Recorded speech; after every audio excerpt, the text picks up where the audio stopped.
À l'automne 2016, les membres de l'International Digital Publishing Forum ont validé le projet de réunion avec le World Wide Web Consortium, un rapprochement qui vise un écosystème efficace dans l'édition numérique interopérable et marque une ouverture du W3C vers le monde du livre. Mais une fusion qui soulève aussi de nombreuses interrogations chez les membres de l'IDPF, notamment sur leur participation.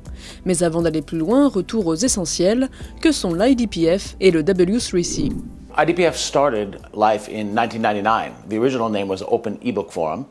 We expanded beyond just ebooks in the mid-2000s, so renamed the organization the International Digital Publishing Forum. So we've been around for about 17 years now. And our main mission is to advance a global ecosystem for digital publishing that's accessible and interoperable. So the main work of IDPF is to promote a format called EPUB. And EPUB is the primary format publishers use to create digital books and other kinds of content. And over the last several years, the use of EPUB has been expanding beyond just ebooks, you might say, as a next-generation portable document format. W3C stands for the World Wide Web Consortium. It was started in 1994 by Tim Berners-Lee, the founder of the World Wide Web. And its mission is to lead the web to its full potential, which means that we set the standards for the next generation technology that everybody uses for the web.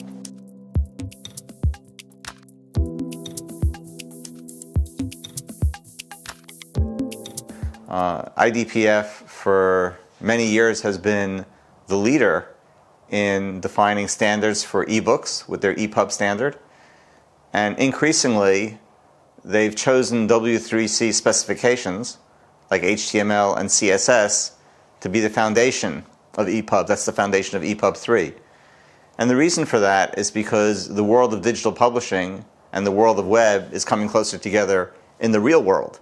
And so since there is this convergence in the real world of the kind of specifications, the kind of technology that are used for publishing specifically and the web in general, it became natural to explore why not do all of the standard setting, all the technology development in the same organization. In fact, our own mission has evolved over the years from supporting EPUB as a format based on the web platform to also advancing the web platform. So now we have ourselves, even as a separate organization, this mission to advance the web platform.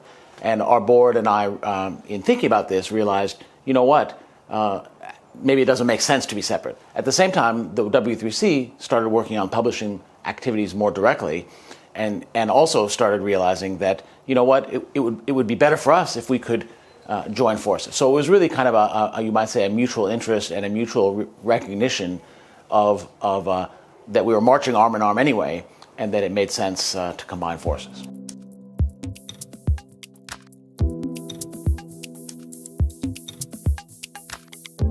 Well, I think that there is an opportunity for more efficiency and streamlining in the definition of standards for ebooks as a result of the combination of IDPF and W3C. But more exciting than streamlining is the possibility of opening up new kinds of publishing, new kinds of ways of developing information. Books are well-developed, complete, well-curated content. And the web is you have an idea, you link to someone else's idea, it's very dynamic. We think that there's a huge opportunity to change the nature of how publishing takes place by fusing these two models of how people write down their ideas. I think there are two main things that the IDPF members will bring to the W3C. One is more experience with typography and the design of content, especially content that's meant for immersive reading.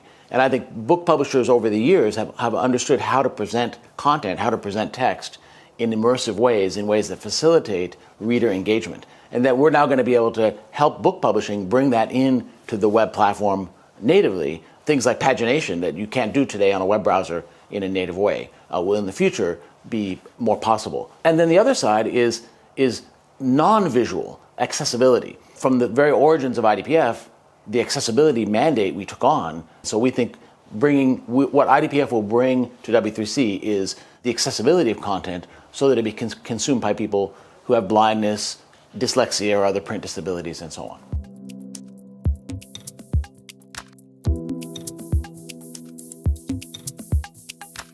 Well, we're going to have a publishing business group within the W3C. And in some respects, the publishing business group in W3C will act kind of like the IDPF does now in terms of a forum for all the members to come together at what I call the organization level. As well, we're going to have working groups. The working groups will work on the evolution of today's EPUB and will work on future activities of bringing the features of EPUB and the features of publishing into the mainstream web. And those working groups will have different kinds of participation. Some fees will be less in W3C. For example, community groups, we expect the future of EPUB development to be done in what we call in W3C a community group. And that's free for anyone to participate, no cost at all. The business group fees are sometimes more, sometimes less than IDPF fees, but they're around the same. W3C also has a category of membership that they call a full member that can participate in everything going on in W3C, whether or not it has to do with publishing. That is quite a bit more money than our IDPF members pay.